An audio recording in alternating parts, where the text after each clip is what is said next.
अब यहाँ मसला बड़ा दिलचस्प है कि बंदा दुआ कर रहा है और लिखा हुआ है कि उसके हिसाब किताब में ये दरअसल कोई अच्छी बात नहीं लिखी जाएगी, बल्कि उसके हिसाब किताब में मासूब का मतलब होता है हिसाब में कोई चीज़ लिखना, तो उसके खाते में दरअसल ये लानत लिखी जाएगी।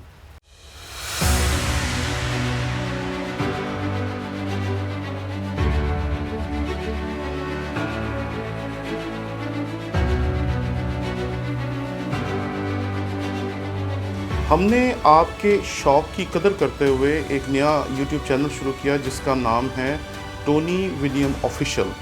इस पे हमने कोशिश की कि अपने तमाम कोर्सेज जो पिछले 15 साल में हम पढ़ाते रहे हैं वो डाल सकें ताकि आप उससे बेहतर तौर पर सीख सकें।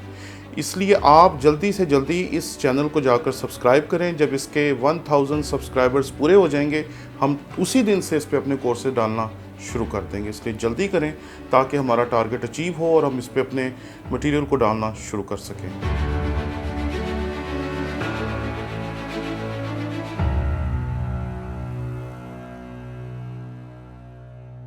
मसीह यसू के अज़ीम व जलील नाम में आपकी सलामती हो। मेरा नाम पादरी प्रोफेसर टोनी विलियम है। हमारे एक सब्सक्राइबर हैं जिन्होंने हमारे सामने हम साल उसके 27वें बाब की 14वीं आयत को रखा और उन्होंने कहा कि ज़रा इसकी तशरीह बता दें।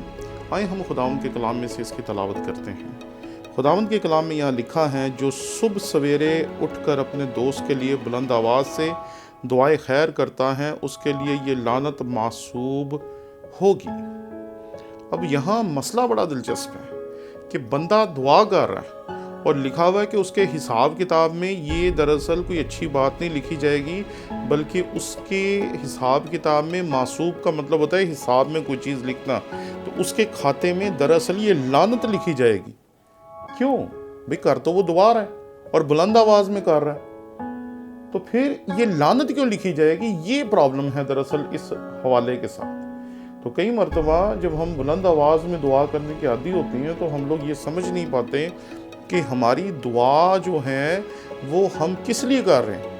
ये बात याद रखिएगा कि ना मैं बुलंद दुआएं करने वालों के ख़िलाफ़ हूँ और ना ही मुझे ये नापसंद है, बल्कि मुझे अच्छा लगता है जब लोग बुलंद आवाज़ में गीत गाते हैं, बुलंद आवाज़ में प्रस्तुश करते हैं, बुलंद आवाज़ में इबादत करते हैं। लेकिन कई मरतबा हमारी दुआएं होती हैं दूसरों को तंग करने के लिए या ये बताने के लिए कि भाई मैं तेरे लिए दुआ कर रहा हूँ। तो यहाँ दरअसल जो बुलंद आवाज़ में दुआ कर रहा है वो सारी दुनिया को बता रहा है कि देखिए जी, मैं अपने दोस्त के लिए दुआ कर रहा हूँ, मैं बुलंद आवाज़ से दुआ कर रहा हूँ। वो इसलिए दुआ नहीं कर रहा कि खुदा उसके दोस्त को बरकत दे, बल्कि वो इसलिए दुआ कर रहा है कि उसका दोस्त सुने कि वो उसके लिए दुआ कर रहा है और लोग भी सुने कि वो उसके लिए दुआ कर रहा है। अगर इसने दुआ करनी है अपने दोस्त के लिए तो खामोशी से करे। ये कौन सा चर्च में खड़ा है, ये कौन सा हैकल में खड़ा है, ये कौन सा कोई खुदा के कलाम के लिए दुआ कर रहा है, ये कौन सा सारी कलीसिया के लिए दुआ कर रहा है, ये एक शख्स के लिए दुआ कर रहा है। तो बुलंद आवाज में क्यों कर रहा है? ताकि मोहल्लेदारों को पता चले। और अगर ये सुलेमान के लिए दुआ कर रहा है तो फिर ये इसलिए कर रहा है कि सुलेमान बादशाह को पता चले, ताकि सुलेमान बादशाह खुश होकर उसे ज़्यादा हदिया जात दे सके, ज़्यादा हीरे जवाहरात दे सके।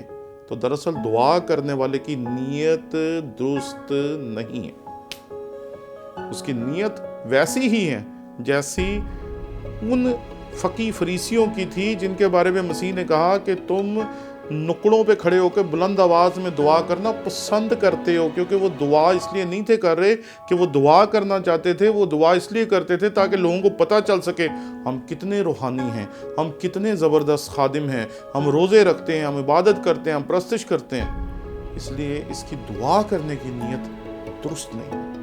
इसको खामोशी से दुआ करनी चाहिए जब ये पर्सनली किसी के लिए दुआ कर रहा है। कई मरतबा जब हम लोगों के लिए दुआ करते हैं तो हम लोगों को सुनाना चाहते हैं कि इसको पता चले कि मैं इसके लिए क्या दुआ कर रहा हूँ। मेरे नज़दीक ये तरीक़ेकार दुरुस्त नहीं है।